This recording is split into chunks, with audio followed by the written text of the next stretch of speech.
Alright, everybody, so let's talk about it. Let's talk about the upcoming Transformers and G.I. Joe crossover, which was set up in Transformers Rise of the Beast. So let's talk about what the end goal is more than likely going to be.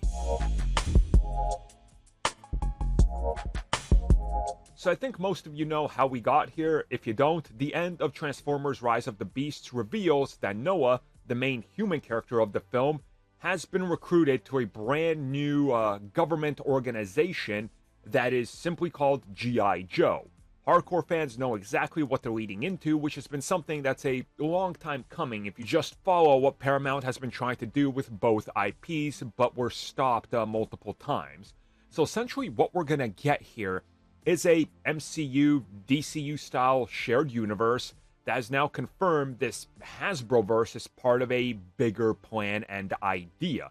Now, naturally, Hasbro owns a lot of properties that they can pull into this, and if you just really think about the two biggest ones, yeah, Transformers and G.I. Joe are the ones that make sense because they've done crossovers before. It works in favor of each one, and the ending of the film, in my opinion, what it sets up is Noah being our eyes into a brand new take on G.I. Joe that's sort of going to be picking up right off the ground here. Like, they've been around, but this is very much going to be their origin story set in the late 90s by the time we get to a sequel.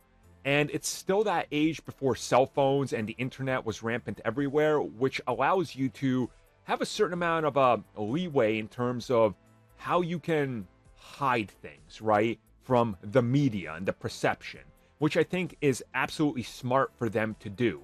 Just think about it. Today, anything happens. Hundreds of people got cell phones and it's automatically on social media. The reason something like Stranger Things works is because there is no cell phones. It's this isolated little town, and what happens there doesn't go nationwide, especially with how you can bury it.